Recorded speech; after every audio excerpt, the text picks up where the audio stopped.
Hi friends, welcome to English Study Point. Friends, today I am going to discuss with you basics of ELT means English language teaching, as well as I am going to discuss in this lecture the basics of linguistics. So friends, सबसे पहले language acquisition क्या होता है ये समझते हैं. आपने सुना होगा फर्स्ट लैंग्वेज जो होती है, जब मतलब फर्स्ट लैंग्वेज का मतलब है जब भी कोई चाइल्ड किसी भी कल्चर में बॉर्न हुआ होता है तो वो अपने अराउंड लोगों को जिस तरह से वो लैंग्वेज बोलते हैं, अलग अलग लैंग्वेजेस बोलते हैं, वो चाइल्ड क्या करता है, उस लैंग्वेज को सबसे पहले सीखता है जो कि उसके कल्चर में डोमिनेंट होती है. फर्स्ट लैंग्वेज को हम जो है मदर टंग से भी एसोशिएट करते हैं एंड प्राइमरी लैंग्वेज से भी एसोशिएट करते हैं, और ये नेटिव लैंग्वेज भी बोली जाती है क्योंकि चाइल्ड जिस भी कल्चर में बॉर्न हुआ होता है उस लैंग्वेज को वो सबसे पहले सीखता है. वो क्या बन जाती है, वो एक तरीके की नेटिव लैंग्वेज भी बन जाती है. एंड डोमिनेंट लैंग्वेज मतलब जिस कल्चर में वो चाइल्ड बॉर्न हुआ होता है वहाँ के मतलब मेजॉरिटी ऑफ लोग जो है उसी लैंग्वेज को मतलब यूज़ करते हैं एक दूसरे से इंटरैक्ट करते वक्त और कन्वर्स करते समय, इसीलिए जो है ये इसे जो है डोमिनेंट लैंग्वेज से भी एसोशिएट किया जाता है. एंड ये क्या, इसे जो है L1 लैंग्वेज के नाम से भी एसोशिएट किया जाता है. जैसे मैं इंडिया में बॉर्न हूँ, फ्रेंड्स इंडिया में जो है मेजॉरिटी ऑफ लोग हिंदी बोलते हैं. हिंदी क्या बन जाती है, एक तरीके की डोमिनेंट लैंग्वेज बन जाती है, और इसे जो है मतलब चाइल्ड जब लोगों को, अपने पेरेंट्स को इंटरैक्ट करते वक्त और साथ ही साथ अपने फैमिली मेम्बर्स को इंटरैक्ट करते वक्त देखता है तो वो क्या करता है, इन चीज़ों को इमिटेट करने की कोशिश करता है एंड साथ ही साथ धीरे धीरे ग्रेजुअली सीखता है. When I was growing up I was acquiring my first language, कि जब जब मैं मतलब जैसे जैसे मैं बड़ी हो रही थी तो मैं क्या कर रही थी, अपनी फ़र्स्ट लैंग्वेज को एक्वायर कर रही थी. एंड इसे ही क्या बोला जाता है, first language acquisition. Then look at people, they try to imitate the words they are speaking. कि कहने का मतलब है कि उन लोगों को देखो, मतलब जो औरों को इमिटेट करके जो है वो उन्हीं की तरह जो है वर्ड्स को मतलब बोला करते हैं.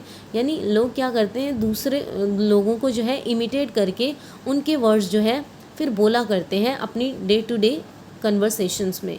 इसी सेंस में मैंने लिखा, look at people, they try to imitate the words they are speaking. Then babbling. Babbling का मतलब क्या होता है, when a child is trying to produce sound. कि आपने देखा होगा मतलब छोटा बच्चा क्या करता है, वो ना साउंड्स का यूज़ करता है, बैबल करता है वो.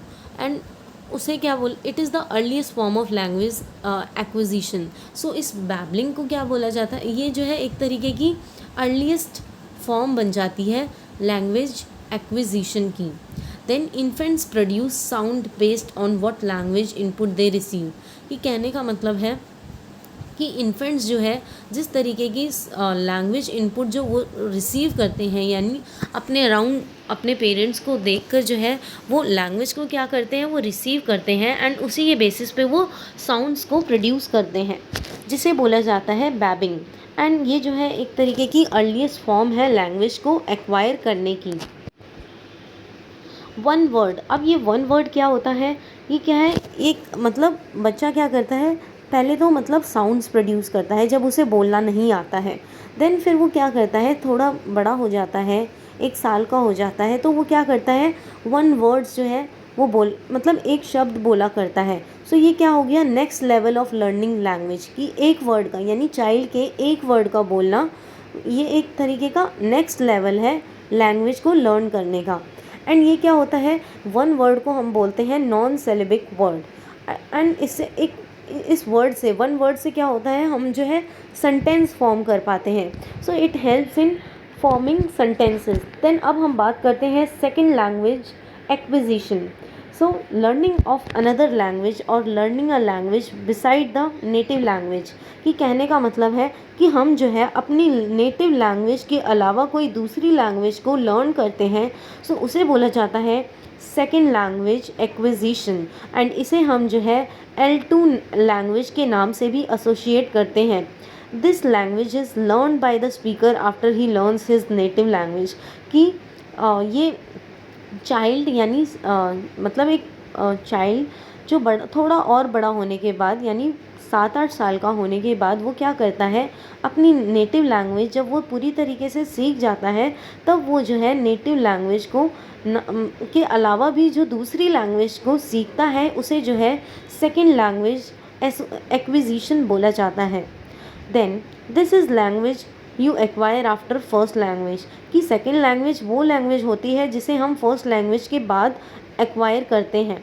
Factors that affect your secondary language learning, कि अब हम जो है फैक्टर्स जानेंगे जो हमारी सेकेंडरी लैंग्वेज लर्निंग को अफेक्ट करती है। सबसे पहला कल्चरल फैक्टर, दूसरा अफेक्टिव फैक्टर, तीसरा personal factor and fourth one is social factor. Then personal में क्या आ जाता है, हमारी एज, यानी younger children pick up secondary language more quickly than adult, कि मतलब जो बच्चा बहुत यंग होता है वो जो है सेकेंडरी लैंग्वेज को बहुत इजीली जो है पिकअप कर लेता है, सीख लेता है, बजाय कि एडल्ट के। सोशल फैक्टर को हम देखेंगे, रोल्स विच सोसाइटी प्लेज, कि कहा जाता है कि जो रोल सोसाइटी प्ले करती है वो भी कहीं ना कहीं हेल्प करती है एक बच्चे की सेकेंड लैंग्वेज को एक्वायर करने में। एंड बोला जाता है मोटिवेशन कहीं ना कहीं, मतलब बच्चों को अगर मोटिवेट करेंगे तो वो बहुत इजीली जो है सेकेंड लैंग्वेज को एक्वायर करना सीख जाएंगे। Students might be pressured by parents society to learn a certain language, कि कहा जाता है कि स्टूडेंट्स को जो है बहुत ज़्यादा प्रेशराइज़ किया जाता है पेरेंट्स या फिर इस सोसाइटी द्वारा कि वो जो है मतलब किसी ना किसी तरीके की लैंग्वेज को सीखे, because that language is going to increase their chances of social and professional success, कि पेरेंट्स जो है मतलब बच्चों को जो है मतलब प्रेशर, उन पर प्रेशर क्यों बनाते हैं कि इसे जो है इस एक तरीके की सर्टेन लैंग्वेज को लर्न किया जाए ताकि वो जो है आगे जाकर सोशल और प्रोफेशनल सक्सेस को अचीव कर सकें। Even motivation is going to effect your development of second language, की अगर हम जो है बार बार अगर हमें कोई मोटिवेट करने वाला होगा तो हम इससे क्या होगा, हमारी मतलब हम जो है सेकेंड लैंग्वेज को और इजीली लर्न कर पाएंगे, एक्वायर कर पाएंगे और साथ ही साथ लर्न कर पाएंगे। अब हम बात करते हैं कल्चरल फैक्टर्स के बारे में। Difference in similarity in the environment of his home, कि कहा जाता है कि हमारा घर का एनवायरनमेंट काफ़ी डिफरेंट होता है हमारी वर्क प्लेस या फिर स्कूल की जगह से। सो कहीं ना कहीं हमारा कल्चरल फैक्टर भी जो है वो डिपेंडेंट है हमारी सेकेंड लैंग्वेज लर्निंग एक्विजिशन में। देन अब हम बात करते हैं अफेक्टिव। सो अफेक्टिव फैक्टर क्या होगा, a second language uses familiar vocabulary to mentally, कि हम कहते हैं कि हमारी जो मतलब फर्स्ट लैंग्वेज होती है वो कहीं ना कहीं जब हम सेकेंड लैंग्वेज को सीख रहे होते हैं तो हमें ऐसा लगने लग जाता है कि कहीं ना कहीं हम ये सेकेंड लैंग्वेज को के जो वर्ड्स हैं वो कहीं ना कहीं मिलते जुलते हैं फर्स्ट लैंग्वेज के वर्ड से। सो इसी सेंस में second language uses familiar vocabulary, कि मिलती जुलती वोकेबलरी का यूज़ किया जाता है टू, इससे क्या होता है हम जो है मेंटली जो है अपने माइंड में जो है सेंटेंसेस को फॉर्म कर पाते हैं और साथ ही साथ जो है जो भी हमें अपना आइडिया एक्सप्रेस करना होता है वो हम अपनी स्पीच के थ्रू एक्सप्रेस कर पाते हैं। अ set of emotions and attitudes people have about themselves, ये कहा जाता है कि अफेक्टिव फैक्टर में क्या होता है कि हमारे इमोशंस हमारे साथ जुड़े होते हैं और हमारा एटीट्यूड भी इसी के साथ जुड़ा होता है। और इसी सेंस में लिखा गया, a set of emotions and attitudes people have about themselves. Then a student who has a positive attitudes toward anything, कि कहने का मतलब है कि कोई भी स्टूडेंट जिसका किसी के प्रति पॉजिटिव एटीट्यूड है किसी भी चीज़ के प्रति, वो क्या कर पाएगा, वो जो है सेकेंड लैंग्वेज को बहुत इजीली लर्न कर पाएगा। Attitude includes a way student feels about the teacher, कि ये इस एटीट्यूड में इंक्लूड होता है कि क्या स्टूडेंट टीचर के बारे में फ़ील करता है, अपने क्लासमेट के बारे में कैसे फ़ील करता है और उस स्कूल एनवायरनमेंट के बारे में क्या वो सोचता है और साथ ही साथ जो लर्निंग मटेरियल उसे दिया गया है उसके बारे में वो क्या सोचता है। सो ये एटीट्यूड जो है इन सारी चीज़ों पे डिपेंड करता है। अब हम बात करते हैं फीलिंग ऑफ एंजाइटी के बारे में, कि कहा जाता है कि सोशल प्रेशर जो है बहुत ज़्यादा होता है। Who is not nervous is going to learn any language, कि जो बच्चा सोशल प्रेशर को हैंडल कर सकता है और वो कभी भी जो है इस प्रेशर से मतलब नर्वस नहीं फील करता, तो उसमें जो है कैपेसिटी होती है किसी भी लैंग्वेज को अच्छी तरीके से लर्न करने की age compare to other people. Then social pressure is too much. Who is not nervous is going to learn any language better than any other people. Then अब हम बात करते हैं सेल्फ एस्टीम और सेल्फ कॉन्फिडेंस के बारे में। Confident about his speaking abilities, ये कहने का मतलब है जो बच्चा मतलब बहुत कॉन्फिडेंट होगा मतलब अपने आप को एक्सप्रेस करने में, तो वो क्या करेगा, दूसरों को आउट परफॉर्म कर देगा, यानी दूसरों से भी अच्छा बोल पाएगा। देन अब हम बात करते हैं लैंग्वेज ट्रांसफ़र की। Replication of rules from first language to second language की लैंग्वेज ट्रांसफ़र का मतलब क्या होता है, फर्स्ट लैंग्वेज के जो रूल्स है उसे सेकेंड लैंग्वेज के रूल्स में ट्रांसफ़र कर देना, that is called as language transfer. When you learn second language you try to copy the rules of the first language. कि हम ऑब्वियस सी बात है कि अगर हम सेकेंड लैंग्वेज को मतलब लर्न करने की कोशिश करते हैं तो हम क्या करते हैं, मतलब जो भी हमने फर्स्ट लैंग्वेज के रूल्स को मतलब जो भी हमने अपनी फर्स्ट लैंग्वेज को जब याद करते समय रूल्स याद किए थे उसे हम सेकेंड लैंग्वेज में ट्रांसफ़र करने की कोशिश करते हैं। Our knowledge and understanding of first language impact our understanding of second language. कि हमारा कहने का मतलब है कि जिस तरीके से हमने फर्स्ट लैंग्वेज को अंडरस्टैंड करा एंड मतलब फर्स्ट लैंग्वेज को जब हम लर्न कर रहे थे, सो किस तरीके से हम उन चीज़ों को अंडरस्टैंड कर रहे थे एंड उसी के बेसिस पे हम नॉलेज गेन कर रहे थे, सो इन सभी का इम्पैक्ट जो है हमारी सेकेंड लैंग्वेज की लर्निंग पर भी पड़ेगा। हम जिस तरीके से फर्स्ट लैंग्वेज को अंडरस्टैंड करेंगे, सो उसी तरीके से जो है फर्स्ट लैंग्वेज को अंडरस्टैंड और नॉलेज गेन करना कहीं ना कहीं हमारी सेकेंड लैंग्वेज को लर्न करने और अंडरस्टैंड करने में भी हेल्प कर सकता है। We transfer grammar, vocabulary, syntax, spelling, pronunciation to the second language। कि हम क्या करते हैं कि हम जो है grammar, vocabulary, syntax, spelling, pronunciation को जो है सेकेंड लैंग्वेज में ट्रांसफ़र करते हैं। This process of language transfer is known as cross meaning. कि ये जो प्रोसेस होता है लैंग्वेज ट्रांसफ़र का, इसे क्रॉस मीनिंग या फिर लिंग्विस्टिक इंटरफेरेंस भी बोला जाता है। Due to language transfer people have different accents. ये कहा जाता है लैंग्वेज ट्रांसफ़र की वजह से क्या होता है, लोगों के बहुत मतलब डिफरेंट एसेंट्स का यूज़ करते हैं वो, और सेकेंड लैंग्वेज को बोलते समय बहुत सारी मिस्टेक्स को कमिट करते हैं। This accent because he is trying to copy the rules of L1 to L2। कि ये जो एसेंट होता है, क्योंकि वो जो है इसका रीज़न बताया जा रहा है कि ये एसेंट हमारा इसलिए होता है क्योंकि जब हम जो है अपनी फर्स्ट लैंग्वेज के रूल्स को जो है सेकेंड लैंग्वेज में कॉपी कर रहे होते हैं, तो इस वजह से जो है हम बहुत सारी मिस्टेक्स को मतलब कमिट कर देते हैं। Then same pronunciation standard rules in English. The greater the difference between two language, the more negative effect would happen in the second language learning। कि जितना ज़्यादा दो लैंग्वेज को बोलने में डिफरेंस होगा, अगर दो लैंग्वेज को हम याद कर रहे हैं, पहली हमारी नेटिव लैंग्वेज और दूसरी हमारी सेकेंड लैंग्वेज लर्निंग, सो इनमें अगर बहुत ज़्यादा डिफरेंस देखा गया तो इससे क्या होगा, हमारी सेकेंड लैंग्वेज को लर्न करने में नेगेटिव इम्पैक्ट पड़ेगा हम पर। Under differentiation you are unable to make distinction. कि अगर हम जो है मतलब नेगेटिव इफ़ेक्ट अगर हम पर पड़ेगा तो हम क्या करेंगे, दो वर्ड्स के यानी दो डिफरेंट लैंग्वेजेस के वर्ड्स के बीच में हम डिस्टिंक्शन नहीं बना पाएंगे। देन लैंग्वेज स्किल्स क्या होते हैं। सो फ्रेंड्स, सबसे पहला ऑर्डर होता है लिसनिंग, स्पीकिंग, रीडिंग और राइटिंग का। ये 4 ऑर्डर्स होते हैं एंड ये ऑर्डर्स जो है इनका सीक्वेंस भी यूजीसी नेट में पूछा जाता है। सो फ्रेंड्स, इसे सीक्वेंस में याद कर लेना। The 4 capabilities allow an individual to comprehend. कि ये जो 4 कैपेबिलिटीज़ होती है ये हर एक इंडिविजुअल को हेल्प करती है चीज़ों को कॉम्प्रीहेंड करने में यानी अंडरस्टैंड करने में। एंड प्रोड्यूस स्पोकन लैंग्वेज, इसके थ्रू क्या होता है कि हम जो है मतलब स्पोकन वर्ड्स को जो है प्रोड्यूस कर पाते हैं, जिसके थ्रू हम जो है प्रॉपर और इफ़ेक्टिवली जो है तरीके से जो है पर्सनल कम्युनिकेशन में इन्वॉल्व हो जाते हैं। Child first acquire listening skills. तो सबसे पहले जो है चाइल्ड क्या एक्वायर करता है, लिसनिंग स्किल्स को, देन स्पीकिंग को, देन रीडिंग को, देन राइटिंग को। अब हम बात करते हैं प्रोडक्टिव और एक्टिव स्किल्स।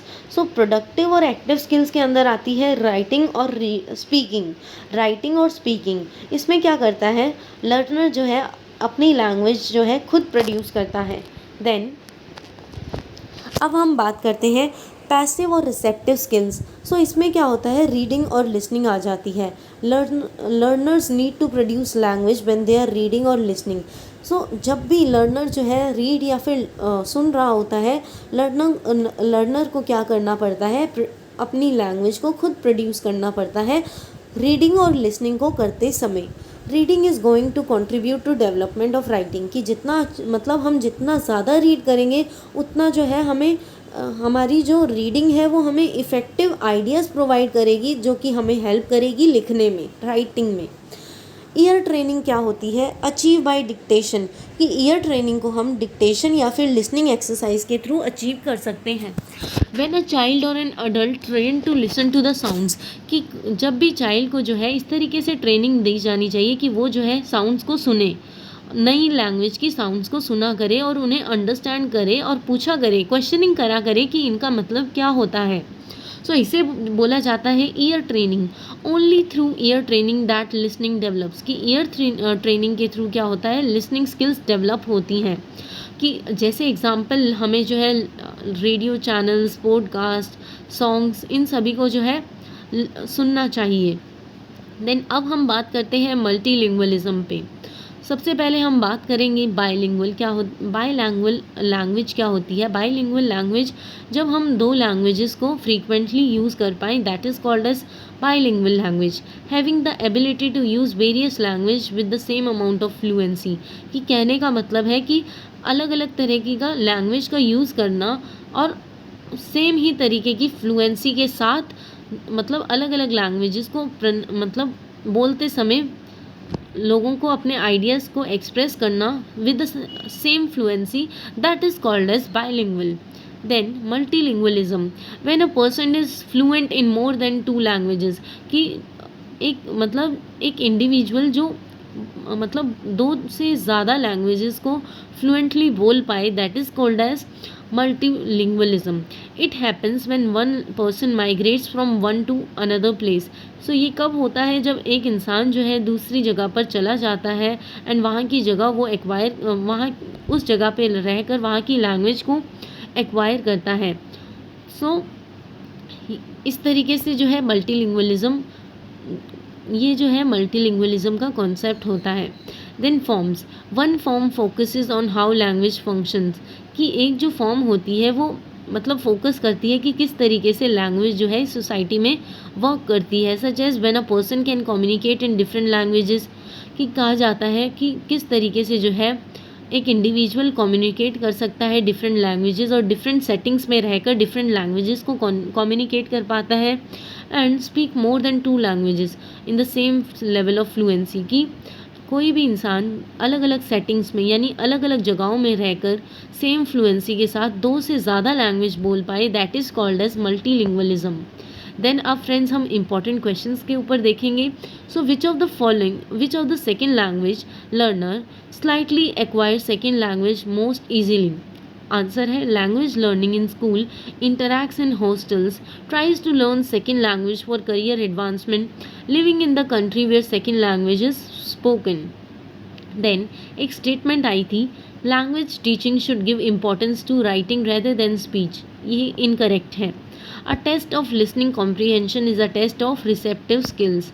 देन फ्रेंड्स, इसमें यूजीसी नेट में प्रीवियस ईयर्स में करेक्ट ऑर्डर पूछा गया था लैंग्वेज एक्विजिशन का। सबसे पहले है listening, then speaking, then reading, then writing. Then friends, इसी के साथ ये लेक्चर ओवर होता है। And friends, please don't forget to like, share, comment and subscribe. Hope this lecture will help you in your UGC NET English Literature exams. Thanks friends for listening.